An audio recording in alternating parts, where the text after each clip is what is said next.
सबको ओम शांति। आज हम सब लोग स्पर्श भाग 2 की बीरेन डंगवाल जी की कविता तोप के विषय में अध्ययन करेंगे। और नाम से ही जानते हैं क्या, कभी कभी हम लोग कहते हैं क्या तुम तोप जैसे हो। तोप जैसे मतलब बहुत बड़ा खूंखार आदमी जिसके सामने खड़े होने से लोगों को चिथड़े चिथड़े उड़ जाते हैं, तो उसे हम तोप कहते हैं। तोप पहले ज़माने में बहुत बड़ा हथियार थी और उसमें गोला बारूद भर करके, एक नली जैसी थी, उसमें गोला बारूद भरा जाता था और पीछे जब आग लगा देते थे तो बहुत विस्फोट के साथ उसका बारूद आगे निकलता था और सामने जो भी पड़ता था, बिल्डिंग, दीवार और घोड़े हाथी, सबके वो परखच्चे उड़ा देता था। तो उसको तोप कहते थे। और तोप आजकल उसका मॉडल बदल गया है, तोप आज भी प्रयोग होती है। जैसे आपने बोफोर्स तोप का नाम सुन रखा होगा। तो इस कविता में जो हम चर्चा करने चल रहे हैं, इसमें बीरेन डंगवाल जी ने इलाहाबाद, प्रयागराज जिसे आज हम कहा जाता है, वहाँ पर एक कंपनी बाग है जिसका नाम आजकल बदल करके उस पार्क का नाम रख दिया गया है चंद्रशेखर आज़ाद पार्क। तो कंपनी बाग में, अल्फ्रेड पार्क, कंपनी बाग में ही चंद्रशेखर आज़ाद जी शहीद हुए थे, इसलिए उसका नाम आजकल हम चंद्रशेखर आज़ाद के नाम से जानते हैं। तो वहाँ पर एक तोप थी। उस तोप से जो 1857 में या जो अन्य देश के आज़ादी के दीवाने थे, उनको उस तोप से बांध करके उड़ा दिया गया था। तो क्या थी? ब्रिटिश सत्ता की बर्बरता का प्रतीक। और लेकिन अभी वो तोप कहाँ रखी है? कंपनी बाग में ही रखी। वहाँ पर एक संग्रहालय है, तो वहाँ पर वो रखी हुई है वो तोप। तो कभी उसकी दशा का वर्णन कर रहा है, उसके बारे में वर्णन कर रहा है आपको कि कंपनी बाग के मुहाने पर धर रखी गई है 1857 की तोप। कंपनी बाग माने प्रयागराज के कंपनी बाग, जिसे आज हम चंद्रशेखर आज़ाद पार्क कहते हैं, वहाँ पर 1857 के ज़माने की एक तोप रखी हुई है। और इसकी होती बड़ी संभाल, विरासत में मिले कंपनी बाग की तरह साल में चमकाई जाती है। 2 बार चमकाई जाती है, मानो उस पर रंग पेंट लगता है ताकि दिखाया जा सके कि यह बर्बरता वाली तोप आज भी हमारे पास है। और जैसे विरासत में कंपनी बाग मिला, मैंने अंग्रेज़ों ने उसको विकसित किया था, फिर वो हम जब 1947 देश आज़ाद हुआ तो हमने फिर उसका नाम यथावत अभी रखा था कुछ दिनों पहले तक, कुछ सालों पूर्व तक। अभी तो उसका नाम हम लोगों ने चंद्रशेखर आज़ाद पार्क कर दिया है, लेकिन वह बाग आज भी बरकरार है और पूरे प्रयागराज के केंद्र में है।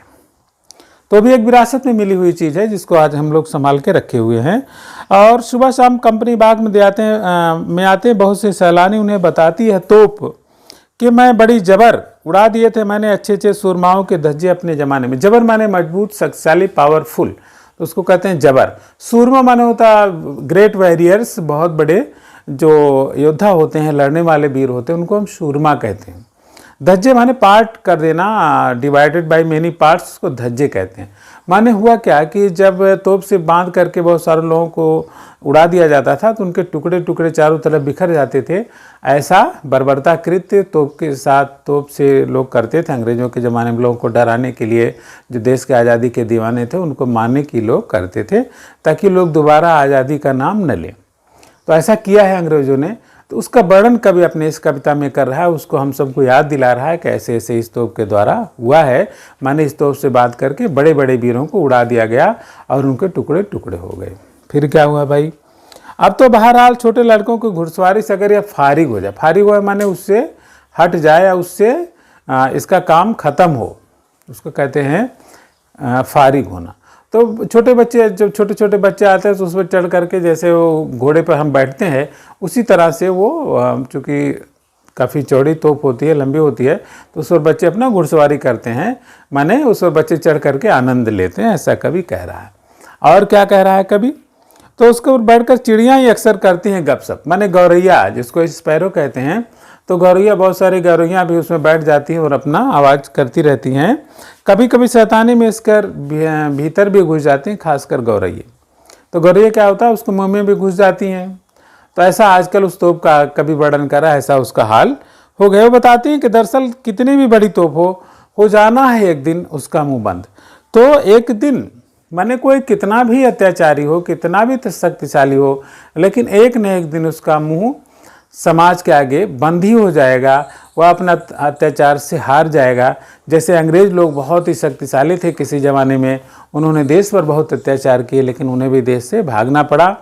तो पराक्रमता से कभी यह भी याद दिलाना चाहता है कि देश पर कोई भी अत्याचारी आए, कोई भी शासक आए, हमें उससे सजग रहना और देश की एकता और अखंडता को बनाए रखना है। ऐसा बीरेन डंगवाल जी का मत है, कहना चाहते हैं हम सब नागरिकों से कि ऐसा आप करते रहें। तो आप देखा इस कविता में कवि ने मुक्त छंद का प्रयोग किया है और कविता की भाषा बहुत ही सहज और प्रवासमय है और कवि अपनी बात को सीधे सीधे कहने में सक्षम हुआ है। माननीय देश की एकता और अखंडता की सारी बातों जो एक सामान्य श्रोता भी उसको समझ लेता है, तो यह कवि की शब्द शक्ति की बहुत बड़ी पकड़ है कि वह अपनी बात को सीधे श्रोताओं तक कहने में सक्षम हुआ है।